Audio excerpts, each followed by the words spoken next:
Good morning बच्चों। आज हम कालीबंगा का सांस्कृतिक महत्व का अध्ययन हम करेंगे। मैं डॉक्टर मधु कुमावत, सहायक आचार्य इतिहास, श्री नकपा राजकीय स्नातकोत्तर महाविद्यालय किशनगढ़। कालीबंगा सभ्यता हनुमानगढ़ जिले में स्थित है। राजस्थान के प्रागैतिहासिक युग की मानव सभ्यता और संस्कृति के अवशेष दृश्यदती और सरस्वती नदियों की घाटियों में मिले हैं। आज ये नदियां लुप्त प्राय हो चुकी है, किंतु उस काल में ये जल प्लावित थी, क्योंकि पूर्वी राजस्थान की कनातली, दोहाना, कृष्णावती आदि नदियां अपनी शाखा प्रशाखाओं के साथ उत्तर पश्चिमी राजस्थान के विभिन्न क्षेत्रों को सींचती हुई इन्हीं नदियों में आकर मिलती थी। इन्हीं नदियों की घाटियों की हरी भरी वसुंधरा की गोद में प्राचीन काल में मानव सभ्यता का विकास हुआ। इस क्षेत्र में 100 से अधिक स्थानों पर हुए व्यापक पुरातात्विक सर्वेक्षण में प्राप्त साक्ष्यों से यह स्पष्ट हो चुका है कि ऐतिहासिक युग आरंभ होने के हजारों वर्षों पूर्व राजस्थान के प्रागैतिहासिक मानव ने एक उत्कृष्ट सभ्यता और संस्कृति का विकास कर लिया था।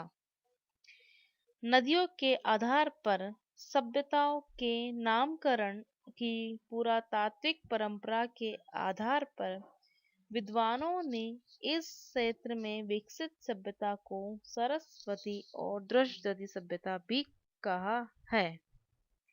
कालीबंगा सभ्यता हनुमानगढ़ जिले में स्थित है। यह सभ्यता वैदिक कालीन सरस्वती दृश्यवती नदी घाटी में फैली हुई थी। कालीबंगा घग्गर, नट, नाली, मृत, सोतर, हकरा वाहिद नदी के किनारे स्थित है। कालीबंगा का शाब्दिक अर्थ है काले रंग की चूड़ियां। इस सभ्यता की खोज 1952 ईस्वी में अमलानंद घोष ने की। कालीबंगा का उत्खनन कार्य बी लाल व बी के थापर के नेतृत्व में 1961 से 1969 ईस्वी में किया गया तथा श्री एम.डी. खरे, के.एम. श्रीवास्तव व एस.पी. जैन द्वारा भी उत्खनन किया गया। कालीबंगा विश्व के प्राचीनतम सभ्यताओं से सर्वश्रेष्ठ तो नहीं, परंतु उनके समकक्ष मानी जा सकती है। इसलिए डॉक्टर दशरथ शर्मा के अनुसार कालीबंगा को सामरिक व पुरातात्विक महत्व की दृष्टि से सिंधु घाटी सभ्यता की तीसरी राजधानी कहा जा सकता। पिग्गट महोदय ने हड़प्पा एवं मोहनजोदड़ो को सिंधु घाटी सभ्यता की जुड़वा राजधानियां कहा है। सिंधु घाटी सभ्यता के स्थलों का सर्वाधिक संकेंद्रण घनत्व घग्गर हकरा क्षेत्र में पाया जाता है। सिंधु घाटी सभ्यता के काल को प्रथम नगरीकरण का युग भी कहा जाता है। कालीबंगा में मुख्यतः घग्गर नदी के बाएं तट पर जो दो टीले मिले हैं, प्रथम पश्चिमी टीला, द्वितीय पूर्वी टीला।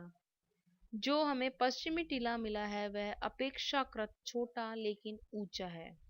पश्चिमी टीले के निम्न स्तरों में प्राक हड़प्पा संस्कृति के अवशेष मिले हैं। इन्हीं प्राक हड़प्पा कालीन ऊपरी स्तरों में हड़प्पा कालीन संस्कृति के पूरा अवशेष हमें मिले हैं, जिनमें दुर्ग या गढ़ी के अवशेष प्रमुख है।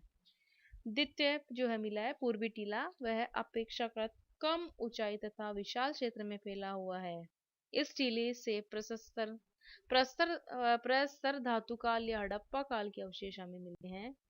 कालीबंगा में कृषि से संबंधित कई साक्ष्य मिले हैं, जिनसे पता चलता है कि यहाँ के लोगों के जीविकोपार्जन का मुख्य साधन खेती था। यहाँ सबसे प्राचीन जुता हुआ खेत मिला है। साथ ही यहाँ मिट्टी के कई खिलौने मिले हैं, जिनमें बैलगाड़ी, पहिए, बैल की खंडित मूर्ति व सिलबट्टा आदि शामिल है। कालीबंगा में शवदाह से संबंधी साक्ष्य हमें मिले हैं जिनसे पता चलता है कि यहाँ के लोग इंसानी जीवन के विभिन्न कालों से पूर्ण रूप से परिचित थे। पुरातत्व खुदाई के दौरान यहाँ 34 कब्र होने का हमें पता चला है। पुरातत्व सर्वेक्षण से यह भी पता चला है कि यहाँ शवदाह की 3 विधियां प्रचलित थी। पहली जो है पूर्ण समाधिकरण, दूसरा आंशिक समाधिकरण, तीसरा दाह संस्कार। पहला जो है आयताकार या अंडाकार कब्रों में शव को सीधा लिटा दिया जाता था। दूसरे में वृत्ताकार गर्तों में शवदान किया जाता था। तीसरे में आयताकार या अंडाकार गर्तों में मृदबाण निक्षेप। प्रथम प्रकार की कब्र में शव के सिर को उत्तर दिशा में रखकर सीधा लिटाया जाता था और उसके पास मिट्टी के पात्र आदि रखे जाते थे। एक कब्र में तांबे का दर्पण भी मिला है। द्वितीय प्रकार के गोल कब्रों में एक कलश और उसके चतुर्दिक 4 से लेकर 29 तक मृदबाण रखे जाते थे। कुछ कब्रों में मन के शंख, वलय तथा घिया पत्थर की वस्तु भी हमें मिली है। तृतीय प्रकार के कब्रों का दीर्घ अक्ष उत्तर दक्षिण की ओर है तथा इनमें भी द्वितीय प्रकार की कब्रों की भांति मर्दबाण व अन्य सामग्री मिली है, किंतु द्वितीय व तृतीय प्रकार की कब्रें शव रहित है। संभवतः ये कब्रें प्रतीकात्मक शवदान की प्रतीक थी। इनसे हमें पता चलता कि यहाँ के लोग विभिन्न रीति रिवाजों व संस्कृति का अनुसरण करते थे। कालीबंगा से मिली प्रमुख सामग्री का हम देखेंगे कि हमें क्या क्या सामग्री वहां से मिली है। मिट्टी से निर्मित केक, बेल की खंडित मूर्ति, गिधिया व तांबड़े के मणके, शंख की चूड़ी, पक्की मिट्टी का खिलौना गाड़ी, पहिए, हड्डियों की बनी सलाइयाँ, पत्थर के सिलबट्टे, मिट्टी की गेंद, तांबे का पशु, मेसोपोटामिया की मोहर, ऊंट की अस्सियां, भग्न वेदिकाएं और शल्य चिकित्सा संबंधी प्रमाण हमें यहाँ से मिले हैं। मकानों की दीवारों में दरारें होने के कारण यहाँ भूकंप के अवशेष हमें मिले हैं। अब हम अध्ययन करेंगे सभ्यता का पतन कैसे हुआ। लगभग 1800 ईसा पूर्व के आसपास कालीबंगा की सभ्यता का पतन हो गया। सिंधु सभ्यता के अन्य केंद्रों की भांति कालीबंगा की सभ्यता के अंत का भी प्रश्न भी अनुमानों पर आधारित है, किंतु प्राप्त साक्ष्यों से यह निश्चित है कि इसका अंत ब्रहा आक्रमणों या जल प्लावन जो बाढ़ वगैरह आदि से नहीं हुआ, क्योंकि कालीबंगा में सिंधु सभ्यता के अवशेषों के ऊपर किसी अन्य संस्कृति के अवशेष हमें नहीं मिले हैं। स्पष्ट है कि इसके पश्चात यह स्थान हमेशा के लिए निर्जन हो गया होगा। कालीबंगा की सभ्यता के अंत के संबंध में विद्वानों का अनुमान है कि कालीबंगा की सभ्यता के पतन का प्रमुख कारण जलवायु तथा नदियों के मार्ग परिवर्तन था। कतिपय विद्वानों का मत है कि कालांतर में उत्तर पश्चिमी भारत की जलवायु शुष्क हो गई। जो समुद्री हवाएं पहले इस ओर आर्द्रता या नमी लाती थी और वर्षा के कारण बनती थी, वे ही हवाएं अब सूखी चलने लगी और कालांतर में यह भूभाग रेत का समुद्र बन गया। बीरबल साहनी द्वारा पुरा वनस्पति संस्थान के श्री गुरदीप सिंह ने भी इस क्षेत्र के पराग परीक्षणों के आधार पर यह मत व्यक्त किया है कि लगभग 1800 ईसा पूर्व में राजस्थान में शताब्दियों से व्याप्त आर्द्रता और हरियाली समाप्त होकर शुष्क जलवायु आरंभ हो गई थी। इनका मत है कि यह जलवायु परिवर्तन ही कालीबंगा सहित उत्तर पश्चिमी भारत में सिंधु सभ्यता के अन्य केंद्रों के पतन के लिए मुख्य रूप से उत्तरदायी थी। कार्बन 14 विधि से भी कालीबंगा के अंत की तिथि भी लगभग यही निश्चित होती है।